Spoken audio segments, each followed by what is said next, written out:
Hey Defecator, on défake sur les fakes.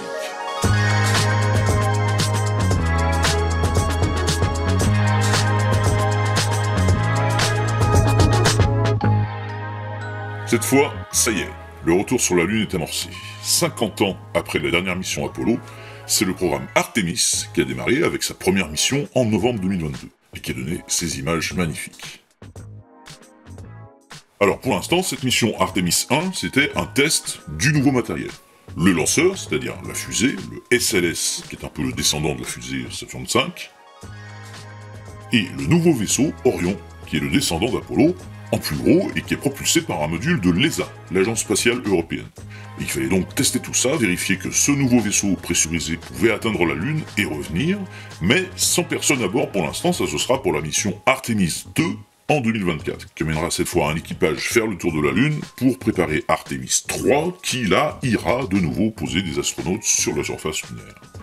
Et alors, si vous suivez ma chaîne, déjà, bravo, vous avez du goût, et donc, vous avez sûrement entendu parler du Moonhawks, puisque j'y avais consacré 2 épisodes. C'est cette fameuse théorie selon laquelle les missions Apollo auraient été truquées. Mais pas du tout. Et donc, vous avez sûrement vu des publications qui racontent que les images sur la Lune auraient été tournées en studio. On voit ça sur les réseaux sociaux, ou même dans des conférences payantes où l'on paye pour se faire raconter le monde tel qu'on voudrait qu'il soit.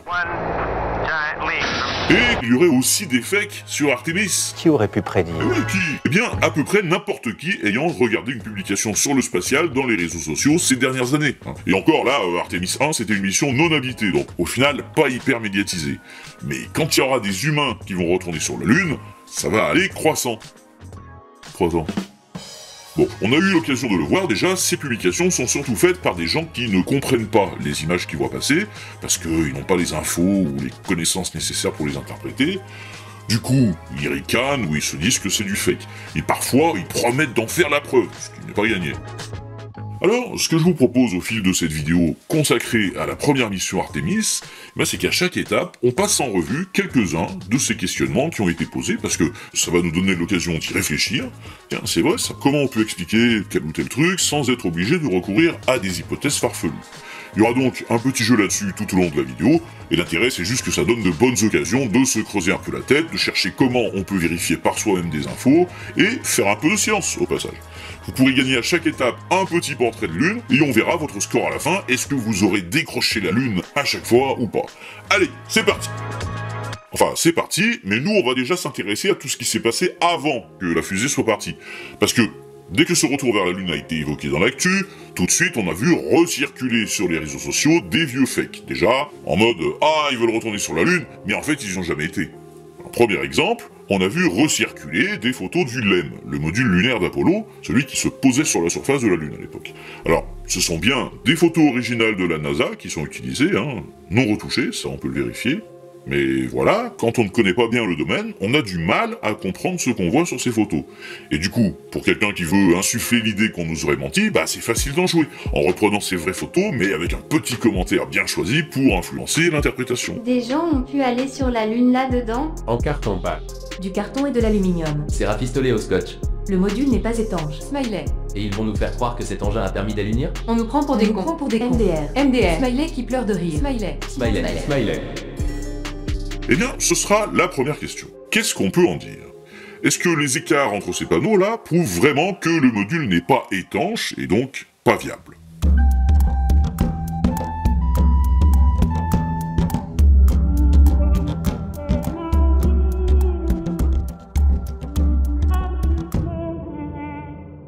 Ces photos ne prouvent rien du tout concernant l'étanchéité du module.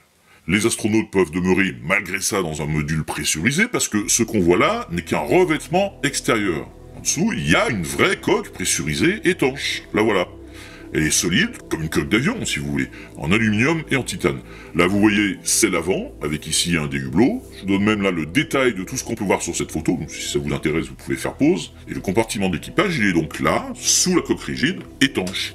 Mais cette coque, ça suffit pas sur la Lune. Et c'est là qu'on a besoin d'abandonner nos réflexes de terriens, parce que le LEM, il va évoluer dans un environnement différent du nôtre.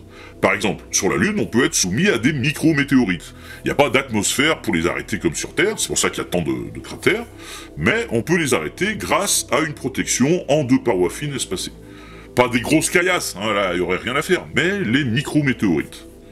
Et on a besoin aussi d'une protection thermique, une isolation. Donc du coup, par-dessus la coque, il faut 2 revêtements, en Kapton et en Mylar. Alors évidemment, je ne vous demandais pas tous les détails techniques. Si déjà vous aviez compris que ce qu'on voit là, c'est sans doute pas la coque elle-même de l'appareil, c'est bon, vous avez gagné votre petit portrait de lune. Regardez, tout mignon, c'est la pleine lune. Et vous l'avez parce que ça veut dire que vous avez fait preuve de prudence, sans forcément savoir ce qu'il y avait derrière, dans un domaine dont vous n'êtes pas spécialiste, vous avez compris que c'était peut-être pas aussi simpliste que ce qu'on cherchait à vous en dire. Réflexe utile à avoir, si vous vous retrouvez sur un réseau social.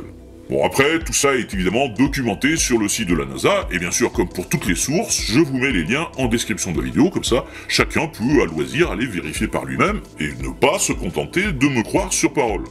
En tout cas, voilà, pour les plaques de protection contre les micrométéorites, ce sont des boucliers, on n'a pas besoin qu'il y ait de l'étanchéité, et quant aux revêtements thermiques souples, là, genre couverture de survie un peu, on peut pas les fixer avec des rivets, comme dans la coque, parce que exposé au soleil, en chauffant, les rivets risqueraient de se déformer. D'où l'usage du ruban adhésif. Il n'y aura jamais aucune charge aérodynamique et aucune force externe susceptible d'arracher les revêtements. En fait, tout ce qui a l'air de briques et de broc, c'est réfléchi, mais pour un environnement lunaire et pas terrestre. C'est même un modèle d'ingénierie de l'époque, avec les matériaux les plus légers qui existaient, vu que la contrainte principale, en fait, c'était pas l'air, c'était le poids. Et au fond, le plus étonnant, c'est de lire les commentaires qui disent que ça fait pas vrai. Déjà, pour dire ça, faut manquer un peu d'humilité, hein, parce que là, moi, j'ai envie de demander comment on évalue alors que ça fait vrai. Est-ce que c'est parce que le module est réaliste, en tenant compte du contexte dans lequel il va devoir évoluer, ou est-ce que c'est juste, on dit ça parce que ça correspond pas à l'idée qu'on se fait d'un truc vrai, avec comme référence, ce qu'on connaît, quoi, des vaisseaux de science-fiction. Le meilleur réalisateur de l'époque, au hasard, Kubrick, ce qu'il a fait dans 2001 Odyssée de l'espace en 1968, un bon gros module avec une structure rigide, d'un bloc, bien lourde, sans protection, donc au final totalement inadapté à la réalité de la mission et aux capacités de lancement de l'époque, mais qui restera vraisemblable pour le grand public. Mais le vraisemblable n'est pas le vrai. Pensez à ça. C'est clair que si je prends la maquette du LEM... Ah oui, c'est vrai, c'est celle qui... Attendez.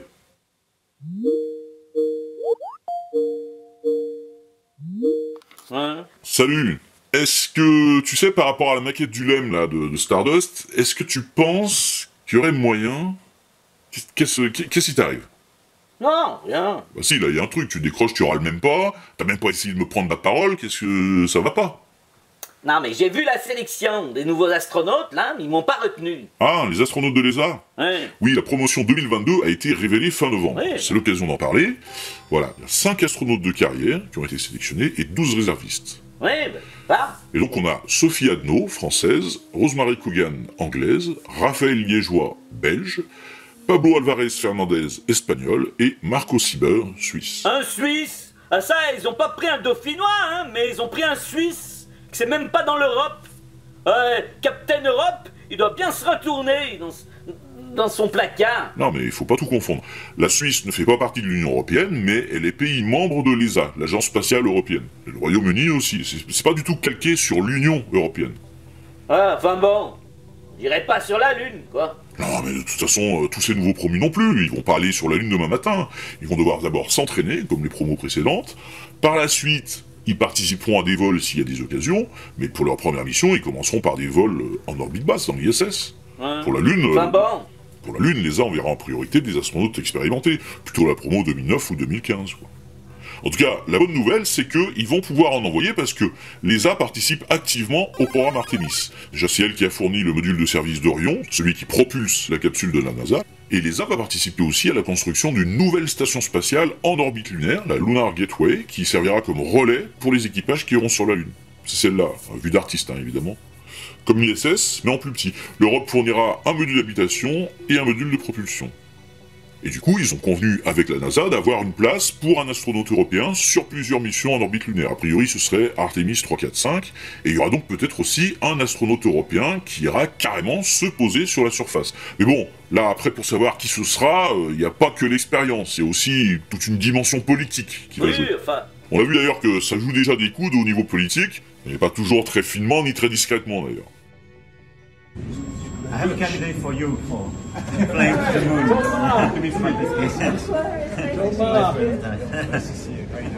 Now it is time on the international station, so he wants to go to Artemis 3. That'd be fun. The launch was magical. En tout cas, l'astronaute européen qui marchera en premier sur la Lune, il proviendra probablement des anciennes promotions et viendra sûrement d'un des pays qui participent le plus au financement de l'agence, donc Allemagne, France, Italie. Si c'est une femme, ce sera forcément Samantha Cristoforetti. Sinon, pour un homme, ça pourrait être Alexander Gerst, Mathias Maurer ou Thomas Pesquet. Oui, enfin, il n'y a pas de dauphinois, quoi. Nous, on fait pas partie du gratin. En même temps, le gratin dauphinois, si t'avais sélectionné, ils en auraient embarqué une bonne masse, hein. Du dents. Oui, tu peux dire de moi avec la tartiflette, mais si je peux me permettre, toi t'as pas spécialement adopté un régime qui te permette d'être bien affûté physiquement au moment des sélections, hein. Et puis peut-être qu'il y avait aussi des tests un peu plus cérébraux. Je suis sûr que c'est des tests de vue. J'y voyais pas bien, c'était tout orange, leur machin. Bon, enfin, t'as pas besoin du programme Artemis pour être dans la Lune, hein, je te connais. Non, mais moi je pense qu'il faut croire en ses rêves. Et moi, viser la Lune, ça me fait pas peur. Bon. Mais même à l'usure, moi j'y crois encore et en cœur. Alors bon. Mais très bien, moi. Et des sacrifices, s'il faut, j'en ferai. Moi j'en ai déjà fait. Oui. Ah, mais c'est bien de le prendre avec philosophie, mais en effet, il va sûrement falloir faire quelques sacrifices, et de l'entraînement physique aussi un peu. Allez, suivons à présent la chronologie du lancement de la mission Artemis 1. Ce lancement se fait depuis le centre spatial Kennedy en Floride, et au départ il est prévu le lundi 29 août 2022. Mais, premier problème, on s'aperçoit quelques heures avant que l'un des 4 moteurs de la fusée qui devait être refroidi à moins 251 degrés n'était en fait pas à la température attendue. Et là, c'est un premier report du lancement. Ensuite, le 3 septembre, une nouvelle fenêtre de tir est ouverte, mais cette fois, il y a une fuite d'hydrogène sur la zone de lancement. Donc la NASA replanifie le tir pour le 27 septembre, mais un ouragan passe sur la Floride, replanification le 16 novembre, et là, de nouveau, 2 heures avant le lancement, une fuite intermittente d'hydrogène sur la zone de lancement, qui provoque cette fois l'intervention en urgence de ce qu'on appelle un Red Team, donc ça c'est une équipe qui intervient sur le pas de tir dans les dernières heures du compte à rebours, alors que la zone a déjà été complètement évacuée et que les réservoirs de la fusée ont été remplis. Donc là on les voit passer à côté de la base de la fusée, et aller s'occuper de la valve où la fuite a été détectée sur l'alimentation en hydrogène liquide. Ils repartent à 1 heure du tir, et cette tentative-là est enfin la bonne. 16 novembre 2022, à 1h47 du matin, le SLS décolle. Mais avant de suivre le vol en détail et d'en voir les images, on va finir d'examiner ce qui s'est dit à l'époque sur les réseaux sociaux. Dès le 28 août, donc avant même la première tentative, vous aviez déjà, voilà, Space is Fake, une invitation pour ceux qui vivent en Floride à s'armer de leurs appareils et à aller prendre des photos pour prouver que ça allait être du fake, hein. Ils en étaient déjà persuadés avant. Exposons ces absurdités. Et le mot d'ordre a été suivi, il y a eu des publications nous expliquant qu'en fait la fusée n'aurait été qu'un balloon, overinflated, surgonflé. On avait déjà vu passer ça pour l'ISS, hein. Ce n'est en fait qu'un ballon argenté en orbite à 400 km. Comme les satellites aussi, des satelloons. Là, suite logique pour le SLS, un ballon aussi, avec des feux d'artifice dessous, et gonflé avec de l'hélium ou avec de la vapeur, ce qui expliquerait alors qu'on voit des fuites de vapeur s'échapper de la fusée avant le lancement. Alors, nouvelle question. Même si vous ne connaissez pas le sujet, je pense que rien qu'avec les quelques infos que je vous ai données déjà sur les raisons des reports de lancement, et aussi quelques connaissances simples, hein, niveau collège, pas plus, eh bien vous devriez déjà être capable de déduire une explication. Qu'est-ce que c'est que ces fumées qui sortent de la fusée? Et deuxième question, qu'est-ce que ça peut être que ce prétendu surgonflage là, au-dessus des tuyères des moteurs, qui fait imaginer cette hypothèse complètement loufoque d'un ballon? Pas simple, hein, mais prenez le temps, et faites pause pour réfléchir, si vous voulez.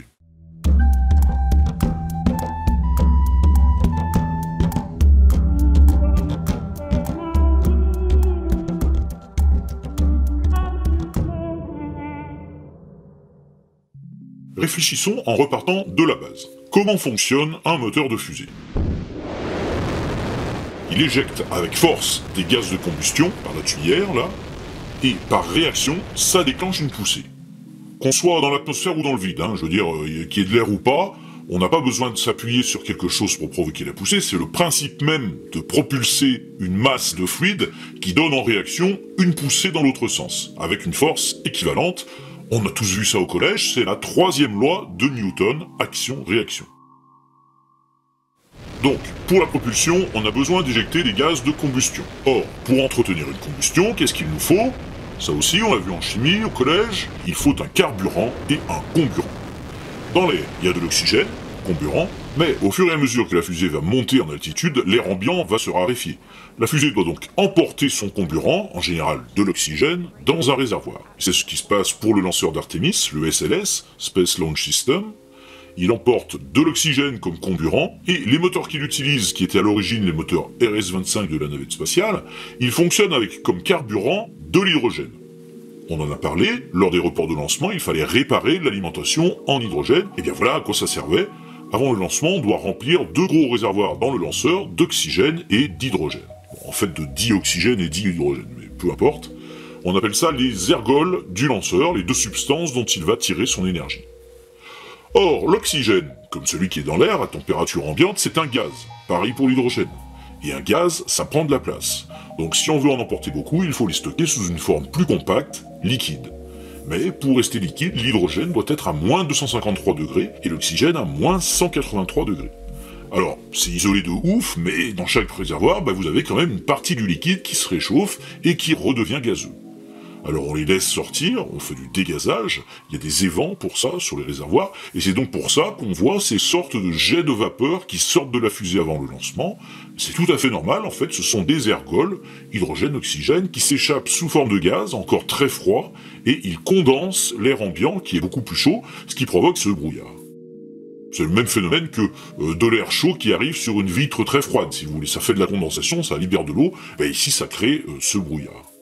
Donc déjà, si vous aviez compris que ces fumées-là sont liées au dégazage d'hydrogène ou d'oxygène, vous gagnez un petit portrait de lune, bravo à vous. Et pour ça, là, c'est au niveau des moteurs au-dessus des tuyères. Souvenez-vous, le premier report de lancement, c'était parce qu'on voulait que les moteurs soient à moins 251 degrés au moment où on les allume. Pourquoi? Si le moteur est à température ambiante, quand votre hydrogène liquide va arriver dedans, ça va faire un choc. Donc, on refroidit le moteur, et ce qui a été pris ici pour un ballon gonflable, en réalité, c'est une isolation thermique, un peu comme les couvertures flexibles sur le LEM. Bon, ça c'était plus technique, j'avoue, mais si vous aviez à peu près compris ça, vous décrochez le deuxième petit portrait de lune. Et au passage, on voit que sur les boosters d'appoint, là, qui sont à peu près les mêmes que ceux de la navette spatiale, là, il n'y a ni fumée, ni isolation, parce que eux, ils fonctionnent pas avec de l'hydrogène et oxygène liquide. Ils utilisent un mélange solide, où il y a à la fois le carburant et le comburant, et qui se conserve à température ambiante. Et voilà, vous voyez, grâce à ce vieux fake tout boursouflé, là, maintenant, on a tout compris sur les moteurs du SLS. Penchons-nous à présent sur un autre vieux fake qui s'est remis à circuler au moment des reports d'Artemis. Cette fois, il concerne le Crew Dragon. Donc Crew Dragon, c'est ça, c'est juste un petit vaisseau pour monter des gens jusqu'à l'orbite basse, par exemple dans l'ISS, développé par la société SpaceX d'Elon Musk. C'est une capsule qui est propulsée dans l'espace par un lanceur Falcon 9, ça vous savez, c'est la fameuse fusée dont le premier étage revient se poser sur Terre. Et le premier vol de Crew Dragon avec un équipage à bord, c'était le 30 mai 2020. Alors, comme pour tous les lancements de SpaceX, on a pu le suivre en direct, avec plein de caméras embarquées. Et alors que le second étage venait de se mettre en route, on le voit à droite, sur l'image, certains internautes ont vu une souris se balader sur le moteur. I don't care what you say, that is a mouse. Pour eux, ça montrait clairement que ces images, ce serait même pas de la 3D, mais des effets spéciaux à l'ancienne, filmés dans un studio mal entretenu, puisque visiblement, il grouillerait de rongeurs. Et voilà donc qui va me donner l'occasion de vous poser une nouvelle petite question. Qu'est-ce que vous en pensez? Souris, rat? Quelle est votre explication?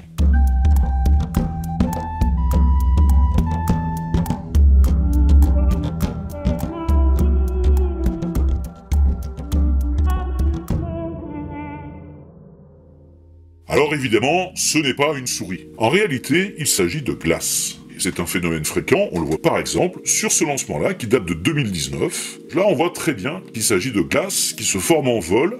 À la sortie des fameux évents des réservoirs d'oxygène dont on a déjà parlé, de la glace se forme, se détache et arrive sur le moteur. Voilà. Si vous aviez l'explication, vous remportez un nouveau portrait de lune, en dernier croissant cette fois. Point sur ce qu'on a déjà vu. Recycler comme ça des vieux fakes à propos d'Apollo, ou de Crew Dragon, Avant même le lancement d'Artemis, pour les désinformateurs, c'est un moyen de discréditer par avance ce que produira la NASA. C'est une technique rhétorique bien connue qu'on appelle l'empoisonnement du puits. On donne de fausses infos sur une source pour discréditer cette source et faire en sorte qu'on n'accorde plus aucune confiance à ce qu'elle dira par la suite.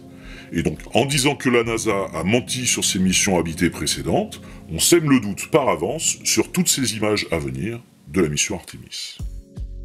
Pourquoi s'est-il écoulé 50 ans entre Apollo et Artemis, qui est donc son programme jumeau? Question qui avait d'ailleurs déjà été posée en 2015 à Buzz Aldrin d'Apollo 11. Posé par une petite fille, Zoé, ce qui a donné lieu à une vidéo qui s'est mise à beaucoup recirculer aussi en 2022. Regardez. Why has nobody been to the moon in such a long time? That's not an 8-year-old's question. That's my question. I want to know, but I think I know. Because we didn't go there, and that's the way it happened, but I think I know. Because we didn't. Voilà. We did. Eh oui.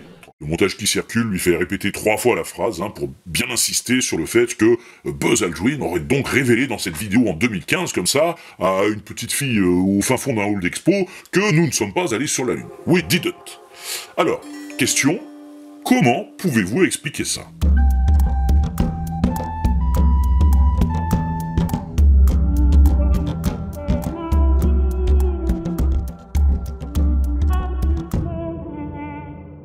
Eh bien, l'explication, c'est que Buzz Aldrin a bien prononcé cette phrase, c'est pas du deepfake, mais cette courte vidéo est trompeuse, puisqu'elle ne nous donne pas le contexte de la phrase, dans l'interview complète.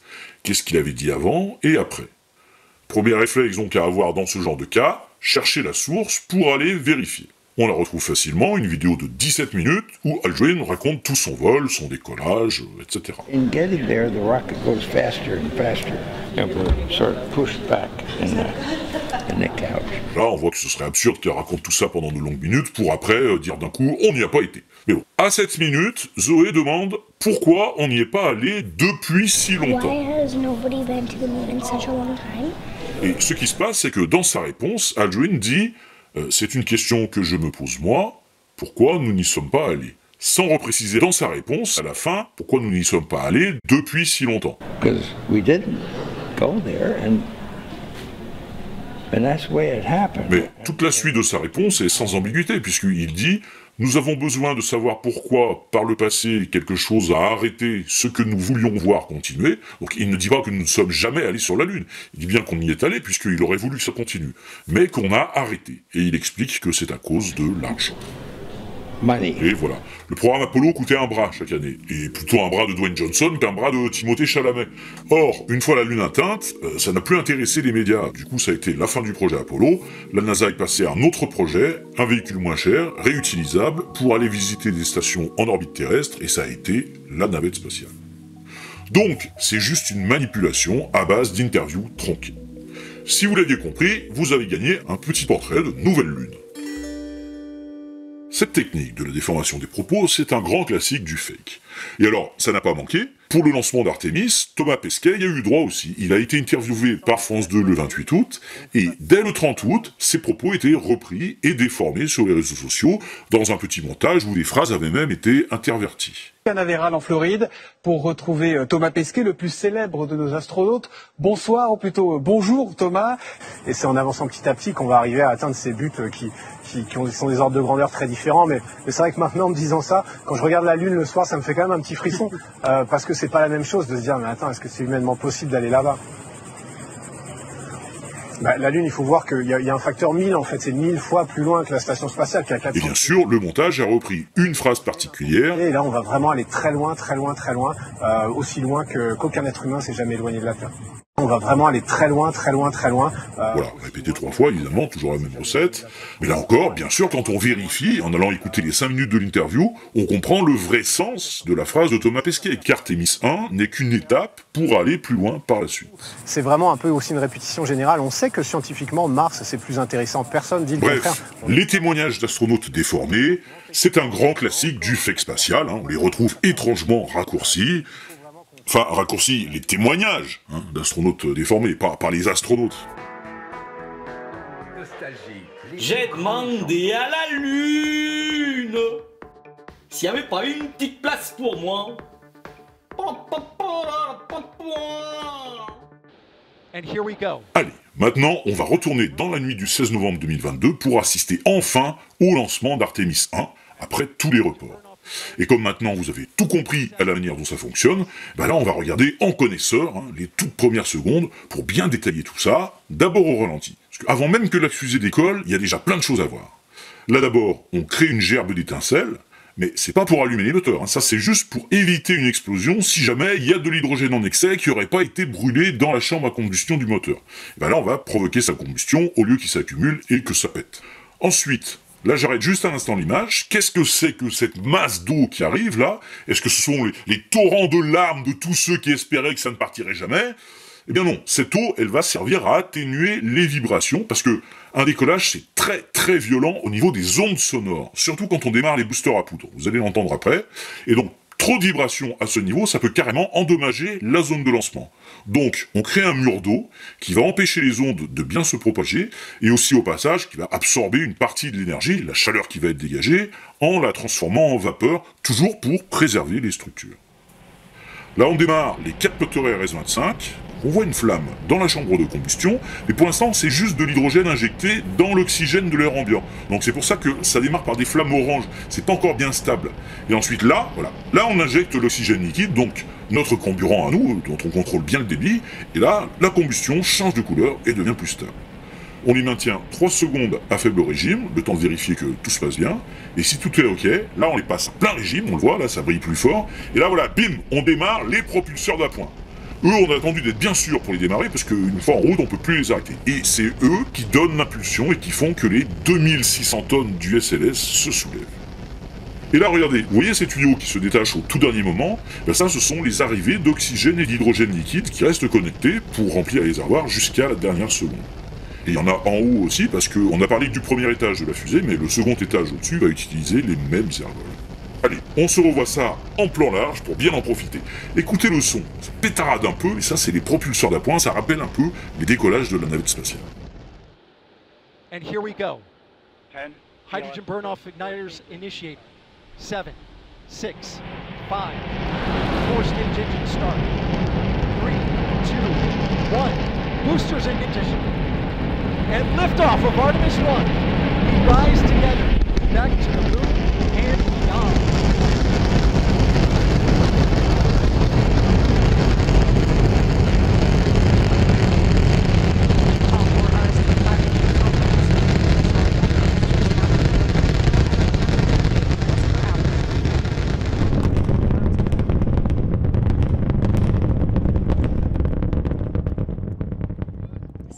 Et là, voilà, on voit le moment où les boosters sont largués après un peu plus de 2 minutes de vol.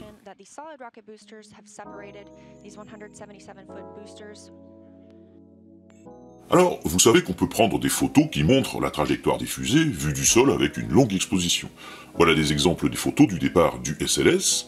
Et bien sûr, certains ont réagi dessus sur les réseaux sociaux pour dire que, clairement, ces photos montrent sans même avoir besoin de mots que la fusée ne se dirigeait pas vers la Lune, et qu'on pouvait donc voir dès le lancement que c'était du fake.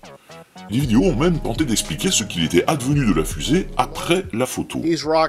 Ces fusées se jettent juste simplement dans le triangle des Bermudes. Quelques mots sur le triangle des Bermudes, c'est une zone au large de Cape Canaveral, puisque c'est un triangle qui est délimité par la pointe de la Floride, les Bermudes et Porto Rico. Et comme on y a recensé beaucoup de disparitions d'avions et de navires qui ont coulé là au XXe siècle, c'est presque devenu un mythe avec des gens qui ont échafaudé tout un tas d'hypothèses, parfois assez saugrenues, pour expliquer ces disparitions, ou au moins pour vendre du papier en tout cas. Et après, il faut relativiser. Vous avez notamment des assureurs, donc des gens qui ont plutôt intérêt à bien vérifier ce qu'ils assurent s'ils veulent pas couler eux-mêmes, qui ont mis en évidence qu'en fait, le taux de disparition dans le coin n'est pas statistiquement anormal relativement à la fréquentation. Et ça d'ailleurs, il y a le chat sceptique qui en a très bien parlé dans une vidéo d'Astronautiques, je vous la mets en lien. Ce triangle, c'est surtout une zone où il y a plus de navigation et de circulation aérienne qu'à côté. Donc logiquement, s'il y a plus de passages, il y a aussi plus d'accidents que dans les zones où personne ne passe. Bon, quoi qu'il en soit, c'est pas notre sujet du jour, et ici peu importe, parce que justement, cette vidéo rebondit sur le fait qu'il y a peut-être une vraie raison derrière, qui expliquerait pourquoi, depuis les années 60, il y a tant de théories qui circulent sur ce triangle. Et tout ça en montrant à l'appui une carte tirée d'un Marvel X-Men de 1964. Écoutez son explication. Je crois que c'est exactement là où il jette les fusées. Ici, dans ces environs. Il garde les gens à l'écart, grâce à la peur de ces supposées disparitions mystérieuses, lorsqu'on se présente dans cette zone. Donc, on aurait entretenu de faux mystères sur le triangle des Bermudes, pour éviter que les gens viennent voir ce qui se passe dans cette zone, et qu'ils s'aperçoivent au passage que c'est là qu'en fait toutes les fusées retombent.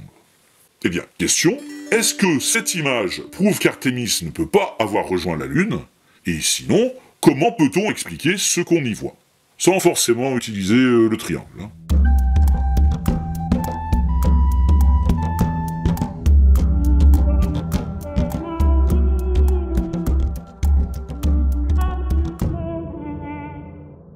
Bon, ceux qui ont vu ma vidéo Foire aux questions foireuses sur l'espace ont tout de suite trouvé la réponse. Cette trajectoire qui plonge à l'horizon s'explique simplement par la courbure de la Terre. Même si la fusée est montée déjà à quelques dizaines de kilomètres d'altitude, quand elle s'éloigne à plusieurs milliers de kilomètres heure, sa trajectoire finit quand même au loin par épouser la courbure de la Terre. On le voit bien sur cette animation où la trajectoire d'Orion est en bleu, elle passe de l'autre côté du globe. Et pourquoi? Parce que l'objectif c'est de commencer par faire un tour en orbite, le temps qu'on s'assure que tout va bien à bord. Tout marche bien avec. Et de là, on va faire ensuite ce qu'on appelle l'injection translunaire, c'est-à-dire une manœuvre de propulsion supplémentaire pour permettre à Orion de prendre de la vitesse, pour quitter l'orbite terrestre basse, et puis prendre une trajectoire qui va lui permettre de croiser celle de la Lune. Et c'est là que c'est un peu contre-intuitif aussi, sauf si vous avez joué à KSP, Kerbal Space Program, on ne vise pas la Lune, mais l'endroit où se trouvera la Lune le temps qu'on parcourt la distance jusqu'à son orbite. Donc, si on a calculé que, compte tenu de notre poussée initiale et des forces gravitationnelles, il nous faudrait 5 jours pour faire les 384 000 km, on doit viser non pas la Lune, mais l'endroit où se situera la Lune sur son orbite dans 5 jours. Et voilà toute l'explication.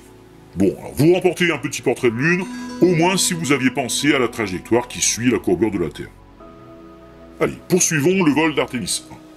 Depuis l'intérieur de la cabine, il n'y a pas grand chose à voir jusqu'à 3 minutes 16 après le lancement, parce que la capsule Orion et ses hublots donc sont encore sous le LAS, le Launch Abort System, c'est-à-dire le système d'abandon de lancement. C'est cette structure-là, tout en haut du lanceur, qui protège la cabine et son revêtement durant toute la période avant le lancement, et puis après le décollage. Et ce LAS permettrait surtout d'éjecter la cabine en cas de danger si on devait interrompre le lancement, par exemple s'il y avait un grave problème au niveau du premier étage et qu'on devait détacher la capsule. Il y a des moteurs ici qui permettent une très forte poussée pendant un tout petit laps de temps et qui permettraient donc d'écarter la capsule du lanceur en perdition pour lui permettre de redescendre ensuite avec des parachutes. Là par exemple, on voit des images d'un tir de test de ce système en 2019 sur un faux lanceur. Quand les protections deviennent inutiles, on largue les panneaux autour du module de service, puis, à 3 minutes 16 de vol, le LAS est éjecté. Et la capsule se retrouve alors à l'air libre. Enfin, l'air libre, c'est une expression, puisque on est à 88 km d'altitude, donc là, de l'air, il n'y en a plus que des traces. Alors regardons maintenant ce que ça donne en vrai, avec les images prises depuis la caméra tout au sommet de la cabine. Caméra de docking, qui servira dans le futur pour arrimer Orion sur la Lunar Gateway. Donc là, le micro de la caméra qui compte le hublot a surtout capté les vibrations de toute la structure. Donc, ça rend pas forcément l'ambiance telle qu'on l'a dans la cabine, mais on va très bien entendre des détonations. D'abord, celle de l'éjection du carénage du module de service. Alors, ça, c'est le carénage. Puis, 5 secondes après, on aura le LAS qui va être éjecté.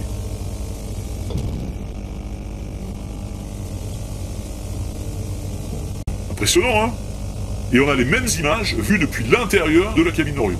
Donc ça, c'est ce que verront les astronautes lorsqu'il y aura une mission habitée.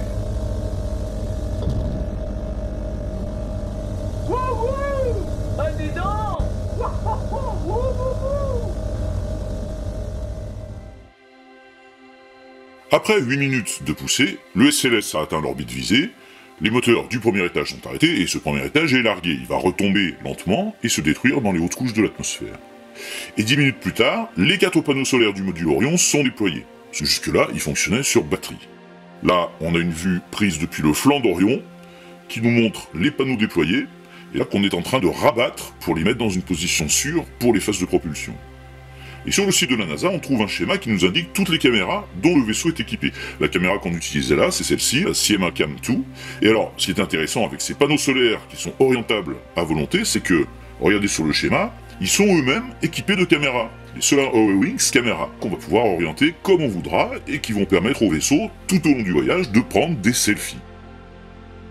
Ce sont des GoPro Hero 4, mais un peu modifiés. Là, on a d'ailleurs un résumé des ajouts qui ont été faits sur ces caméras pour pouvoir fonctionner dans les conditions extrêmes de l'espace et puis pour pouvoir supporter les vibrations du lancement. Les premières images obtenues avec ces caméras sur les panneaux solaires, c'était celles-ci. Donc là, on est encore en orbite terrestre. On voit le second étage du SLS, qui est aussi appelé l'ICPS, et qui va être utilisé après 1h30 de vol pour faire l'injection translunaire, c'est-à-dire la poussée de 18 minutes nécessaire pour envoyer Orion en direction de la Lune. Et sur cette image, il y a un truc sympa à remarquer. Est-ce que vous l'avez vu? Regardez en haut, on voit le premier étage, plus bas, qui est en train de retomber.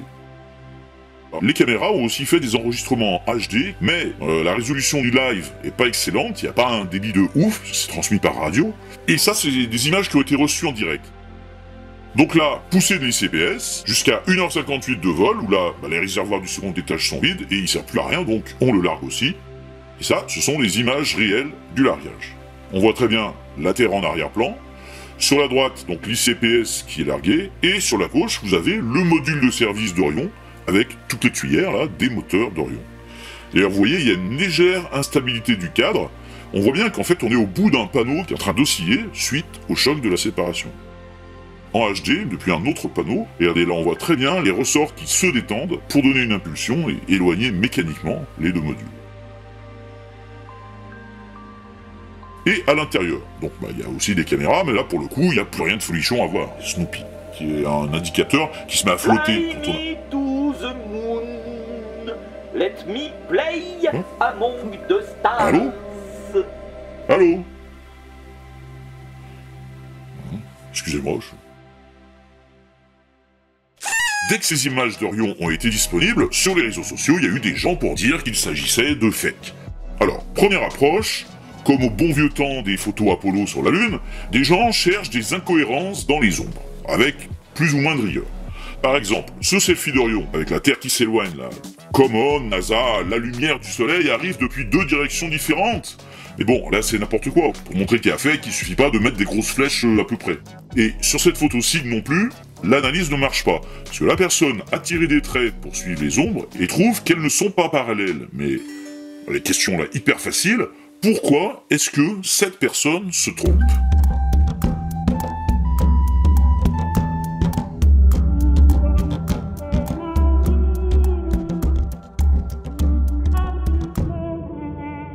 Alors ça, on l'avait vu dans la vidéo de FAQ. La bonne méthode pour trouver la direction de la source de lumière, c'est de relier un point précis de l'objet avec sa correspondance sur son ombre. Et sur cette photo, manifestement, la personne n'a pas bien intégré ça, parce qu'elle prend cette barre. Ça, c'est un support pour quand le panneau solaire est replié, et elle trace un trait qui suit l'ombre en partant de la base du support. Or là, il faudrait plutôt repérer un point précis en haut du support, et sa correspondance dans l'ombre projetée. Comme ça. Et là, ça va mieux déjà. Un portrait de lune pour ceux qui ont trouvé le souci, en premier quartier. Vous ne notez pas ça, hein? C'est ce qui s'affiche là. Ce qui va compter, c'est le nombre de portraits. Il n'y a pas besoin de retenir précisément tout ce qui s'est affiché à chaque fois. Il y aura pas d'énigme ou je sais pas. C'est juste les phases de la lune. Dédicace à ceux qui avaient fait la quête des réseaux sociaux sur la chaîne l'an dernier. Les pauvres, je suis sûr qu'ils étaient en train de tout noter à la majuscule près. Bon, donc pour trouver des ombres incohérentes, on a la méthode, ça on sait faire. Mais maintenant, la bémol. Regardez, c'est lors d'un mouvement du panneau solaire, regardez les petites tuyères dans le coin en bas à droite, ici elles ont l'air étirées. Et quand elles s'éloignent du coin de l'image, elles changent de forme. Alors que ça, c'est des pièces rigides, hein. Donc c'est bien la prise de vue qui les déforme. Parce qu'il y a une déformation de l'image qui est due à la focale.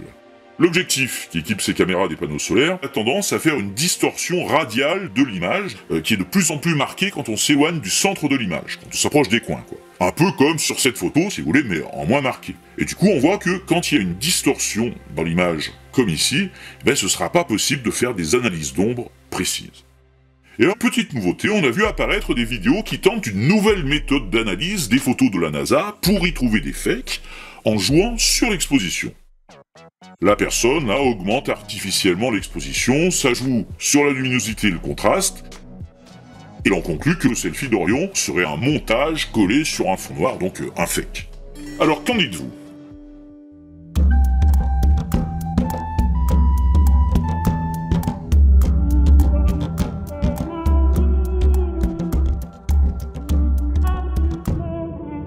Ici, il y a deux problèmes qui se combinent. Premier problème, d'Orion, la photo est très peu exposée à cause du module très lumineux, c'est pour ça qu'il n'y a pas d'étoiles dans le ciel au passage, donc augmenter la luminosité n'y fera rien apparaître du tout.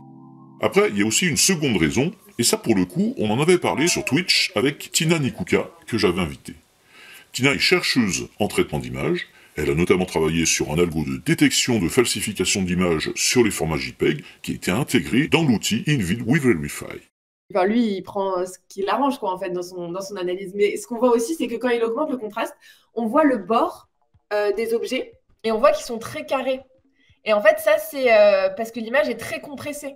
Donc, on voit les blocs JPEG, on va peut-être en parler après, mais on voit vraiment la délimitation des blocs JPEG. Donc, on voit que l'image est très compressée. C'est pour ça que le fond est très noir, ce qui est aussi un peu improbable d'avoir autant de noir saturé dans toute cette zone, mais c'est parce que l'image est très compressée. Donc en fait, ce qu'il devrait faire déjà, c'est aller trouver une image de meilleure qualité avant de comparer avec ces images perso qu'il a pris dans la rue. Enfin, c'est pas comparable. C'est vrai qu'a priori, la personne qui fait son analyse, là, ne part pas de l'image originale de la NASA, mais d'une version redimensionnée. On le voit dans le logiciel, elle est sur une image JPEG de 750 par 500 pixels. Or, si on va voir sur le site de la NASA, ça fait même pas partie des formats disponibles. Donc c'est déjà une copie, il y a eu forte recompression à un moment. Voilà. Un portrait de lune à vous, si vous aviez au moins l'une des deux explications.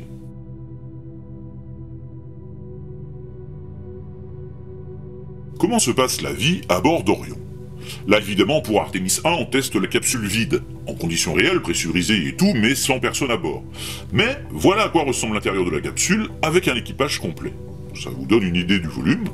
Les sièges ne servent qu'au décollage et au retour, le résultat, ils sont repliés. Alors, c'est plus volumineux qu'une capsule Apollo, mais bon, c'est l'équivalent du volume de 2 minivans, donc il faut bien s'entendre quand même pour partir à 4, faire du camping là-dedans, sans pouvoir en sortir sur 21 jours, puisque c'est la durée max d'une mission dans le vaisseau. Au centre, en haut, c'est le SAS, qui permettra d'accéder à d'autres modules, quand la capsule s'arrimera, par exemple à la Gateway. Et alors, ça n'a pas l'air haut de plafond, mais il faut se dire qu'une fois dans l'espace, on se tourne un peu comme on veut. Pour dormir, on ferme les stores sur les hublots, on baisse la lumière et on suspend des sacs de couchage, comme on voit là. Et sinon, il y a quand même une petite cabine de toilette, c'est le placard qu'on voit en bas là. Alors pour Artemis 1, elle était inutile puisque vol non habité, mais dans les vols futurs, elle devrait être équipée d'un système de toilette par aspiration, comme celui qu'on trouve sur l'ISS. En cas de problème grave et de dépressurisation de la cabine, la NASA prévoit quand même des solutions pour que les astronautes puissent rester 6 jours en scaphandre, le temps de rentrer sur Terre, et donc tout faire dans leur scaphandre. Respirer, mais aussi faire leurs besoins. Dans ce cas-là, il n'y a pas de miracle, ce sera à base de couches. Ouais, alors du coup, moi je me suis rabattu là-dessus, puis s'ils n'ont pas installé les toilettes. Mais le souci, c'est que ça va durer plus de 6 jours. Qui se raconte? T'es où? Bah t'es où? Dans la capsule, je suis. Mais non, c'est un mannequin qui a été embarqué. Mais je me suis débrouillé pour prendre la place du mannequin. Moi je t'avais dit, faut croire en ses rêves. Il faut s'en donner des moyens. Tu veux me faire croire que c'est toi là, en orange? Bah oui, orange. C'est pour ça du coup. Ouais. C'est passé comme une huître au compost. Fais un signe de la main pour voir. Non, bah non, vu que c'est filmé, je risquerais de me faire repérer. Ah oui, d'accord, donc on n'aura aucun moyen de vérifier que c'est bien toi à bord, quoi. Non, vaut mieux que ça reste confidentiel. Mais ta chaîne, c'est bon, personne la regarde. Comme ça, je peux vous partager mon aventure, ceux qui croient en mes rêves. Je sais pas si on y croit bien, quand même. Dis donc, on se moque pas des rêves des autres. Oui, je sais pas qui se moque de qui en ce moment, et si je trouve une autre caméra... Tiens. Bah tu m'en fais voir toutes les couleurs, hein. Qu'est-ce que c'est toi qui... C'est moi quoi? Moi je vis mes rêves. Si t'y crois pas, respecte au moins un peu ceux qui y croient. Très bien, chacun se fera sa propre idée. Et sans vouloir influencer, voilà les images de l'installation du mannequin dans la cabine avant le lancement. Un indice, il ne s'y est pas installé tout seul, des gens l'ont porté. Il a même un petit nom, Moulikin Campos, en hommage à Arturo Campos, ingénieur à la NASA qui s'était illustré lors d'Apollo 13. Et il y a 2 autres mannequins embarqués aussi, Elga et Zohar, équipés de capteurs, de dosimètres pour mesurer la dose de radioactivité qui aura pu être encaissée lors du passage des fameuses ceintures de Van Allen. Est-ce qu'on profite de la mission pour tester une veste de protection? L'une des 2 mannequins là, comme ça on comparera les résultats avec celle qui ne l'a pas. Voilà pour la vie dans Orion. Et tenez, tant qu'on est dans la cabine, regardez cette photo. La NASA a placé des Easter eggs, c'est-à-dire, parmi tout ce qu'on voit sur cette photo, des objets ou des inscriptions avec un sens caché. Des petits clins d'œil à décrypter, des références à l'histoire de la NASA et des missions sur la Lune. Il y en a 5 à retrouver. Officiellement, bien sûr. Après, je suis certain que les habituels décrypteurs de symboles satanistes pourront en imaginer plein d'autres. Qui pourrait le prédire? Mais en tout cas, des refs voulus par la NASA, il y en a 5. On ne compte pas le petit Snoopy là, parce que ça avait été annoncé avant le début du vol. Ils ont choisi Snoopy comme nom pour la mascotte, en référence à la mission Apollo 10, la dernière mission de test d'Apollo autour de la Lune, dont le lemme s'appelait Snoopy. Alors, allons-y, on va zoomer dans l'image, hein, vous en faites pas, et vous pourrez faire pause éventuellement pour prendre le temps de regarder. Allez, déchiffrez-en au moins 2 sur les 5.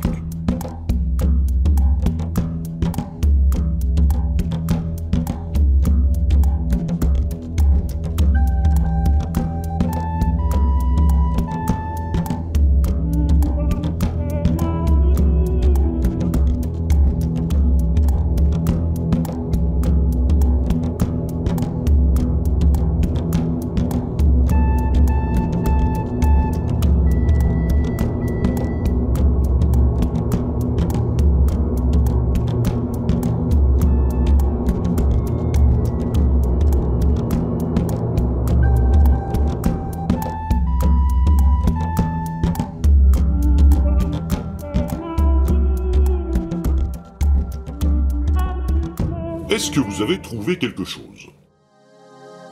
Alors, le plus facile pour commencer, le petit post-it jaune sous le hublot de droite, là, avec l'inscription CBAGF.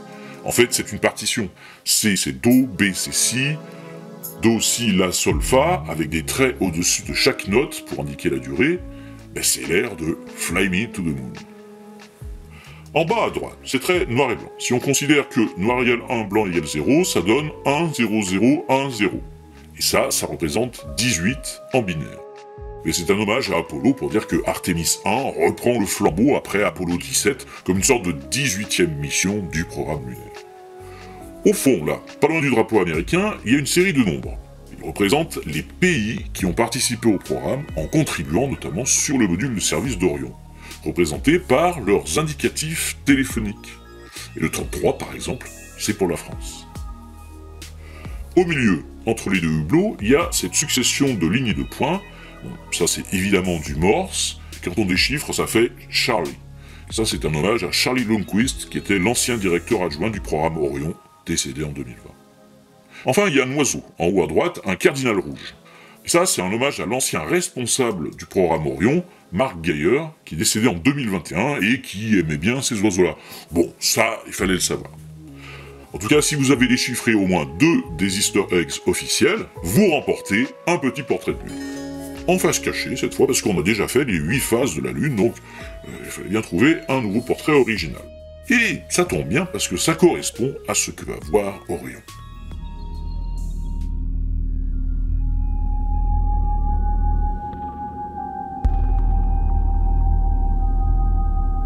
Après 5 jours sur sa lancée, le 21 novembre, Orion atteint la Lune et va en faire un survol rapproché, un flyby, à 130 km de la surface, avant de disparaître derrière et de survoler la face cachée. C'est juste un survol. Le but de la manœuvre, là, c'était pas d'entrer dans une orbite circulaire proche de la Lune. Ça, c'est ce que faisait les missions Apollo. Orion va passer derrière la Lune, puis à la sortie, redonner une impulsion pour aller se placer dans une autre orbite dite DRO. Distant Retrograde Orbit. Distante parce qu'elle est à 70 000 km de la Lune en moyenne. C'est essentiellement pour tester le vaisseau dans l'espace profond, mais c'est une orbite bien particulière qui est intéressante parce qu'elle permet au vaisseau de rester sur une orbite très stable, sans dépenser trop d'ergol. Il va en faire un demi-tour en 2 semaines. La nouvelle impulsion pour décrocher de cette orbite, il refait un survol de la Lune, il profite de l'accélération que ça va lui donner, il l'accélère encore grâce à une dernière poussée, et il reprend le chemin de la Terre.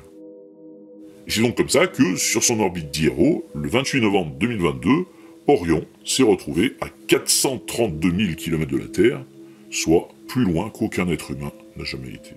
On va vraiment aller très loin, très loin, très loin, aussi loin qu'aucun être humain s'est jamais éloigné de la Terre.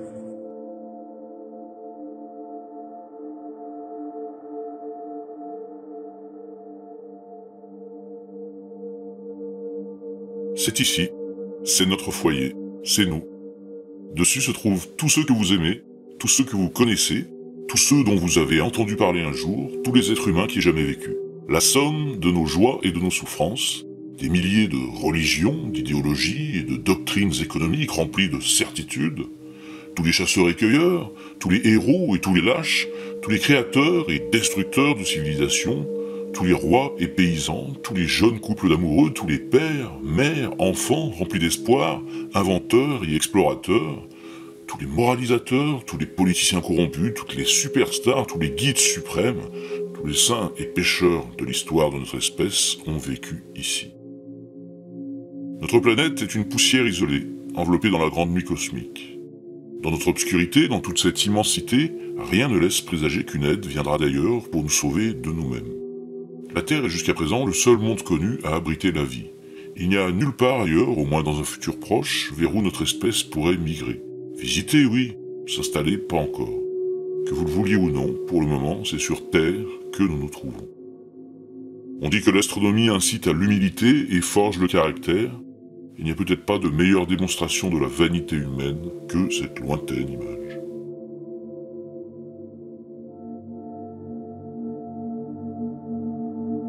Ça, c'est un extrait d'un texte de Carl Sagan. Alors, à l'origine, il se rapportait à cette photo prise par Voyager en 1990, où la Terre n'était plus qu'un lointain point bleu pâle. Mais il me semblait que ça collait assez bien à ce qu'on voyait ici, et que ça donnait l'occasion de s'élever un peu, ce qui fait une balance avec les fakes qui nous ramènent bien au sol, parfois même au ras des pâquerettes. Alors, du coup, on passa rapidement sur cette piètre tentative de voir un fake dans cette image. Là, la personne compare la taille de la Terre et la Lune, alors vue à gauche par la sonde Discover et à droite par Orion, et elle a l'air de trouver la différence anormale. Mais Discover, elle voit ça à plus d'1 million de kilomètres de distance de la Lune, alors qu'Orion est à côté, donc évidemment que les proportions ne sont pas les mêmes. Là, c'est juste une question de distance avec les objets photographiés. Là, c'est tellement évident que j'aurais eu honte de vous poser une question là-dessus après tout ce qu'on a vu. Là, c'est vraiment... pour moi, là, le gars était pas en forme, il y croyait même pas lui-même. Le 5 décembre, Orion refait donc son second flyby, chouettes images, mais encore là, c'est filmé n'importe comment depuis des caméras GoPro automatiques. Quand il y aura des humains à bord, là, un pesquet avec son appareil, ça va nous donner des photos magnifiques.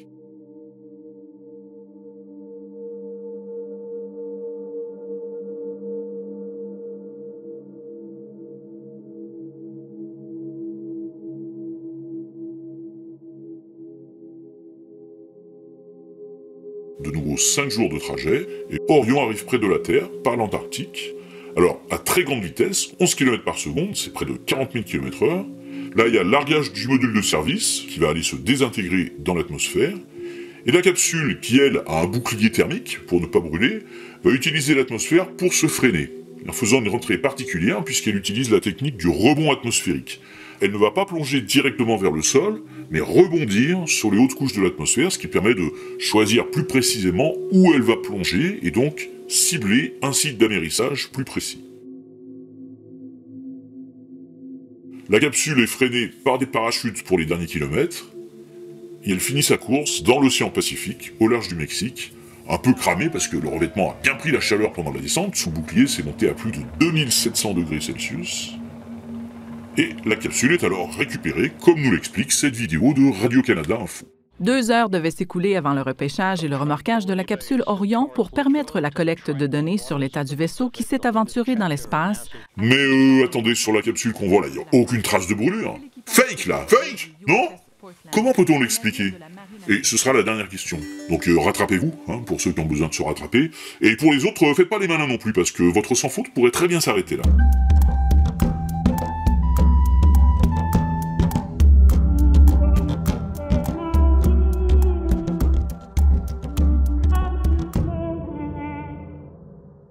Bon, là c'est pas compliqué, c'est pas un fake, Radio-Canada n'a pas utilisé dans ce reportage les vraies images de la récupération, ils ont repris des images d'un exercice.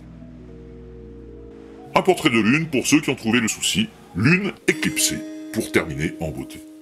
Et voilà qui conclut à la fois la mission Artemis 1 et notre petit test. Alors, résultat, combien de fois avez-vous décroché la Lune? Ou en tout cas des portraits de Lune? Il y en avait 10 en jeu. Alors, certains étaient plus faciles que d'autres, mais bon, on peut raisonnablement dire que si vous avez les 10, vous êtes brillant comme une pleine lune. Et si vous en avez moins, bon, c'est moins bien, mais regardez, si vous avez pris la peine de suivre la vidéo jusqu'ici, vous aurez appris plein de choses en route, donc le bilan, il est positif, quoi qu'il arrive. Oui, moi je dirais c'est une expérience ultra positive. Ah oui, toi c'est sûr qu'on s'attendait pas à ce qu'un jour tu sois mannequin. Tu ricanes, parce que t'es dans l'ignorance. Mais moi, en ces 25 jours, j'ai été loin, plus loin qu'aucun être humain, s'est jamais éloigné de la Terre. Et pourtant, c'est surtout à l'intérieur que j'ai été le plus loin. Tu m'étonnes que ça a été surtout intérieur comme voyage. 25 jours, tu dis? Bah oui, c'est comment? Le 16 novembre, 11 décembre, ça fait 25 jours. Hein. T'as qu'à recompter. Les bons comptes font les bons amis. Et donc, je peux pas... et donc tu es ressorti de la capsule après 25 jours. Ah bah oui, j'en avais un peu fait le tour. Hein. Puis c'est que j'avais besoin d'aller aux toilettes quand même. Le problème, c'est que la capsule a été ouverte qu'en janvier. Ah bon? Mais comment? Eh ben, sitôt la capsule déchargée du bateau, ils l'ont enfermée dans un container, puis elle a retraversé tout le pays pour retourner au centre Kennedy. Après, il y a eu les fêtes, et c'est seulement début janvier qu'ils l'ont sortie de là. D'abord pour inspecter le bouclier thermique, et ensuite seulement, ils l'ont ouverte et ils en ont sorti les mannequins pour pouvoir commencer l'analyse de toutes les données qui ont été ramenées. C'est pour ça que je me demandais comment tu avais fait. Mais tu penses bien qu'il y a des procédures secrètes pour sortir. Seulement, on se l'est dit qu'entre astronautes, ça je vais pas t'y raconter. T'as qu'à faire preuve d'imagination. Comme disait Carl Sagan, l'imagination nous transporte dans des mondes qui n'ont jamais existé, mais sans elle, nous n'allons nulle part. Ben voilà, c'est exactement ce que je dis. Ouais, on est d'accord. Allez, et que l'obscurantisme retourne à l'obscurité. Ciao.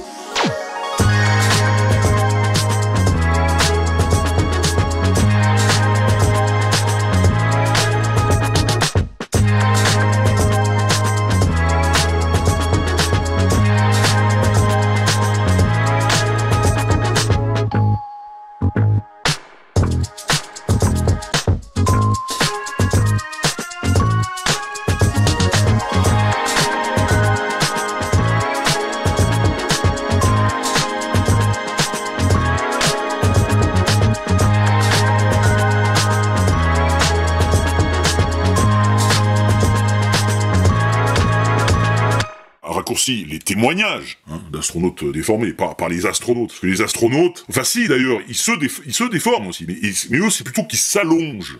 Enfin ils s'allongent, mais le temps du vol, mais après ils reviennent. Bon, bref, vérifiez.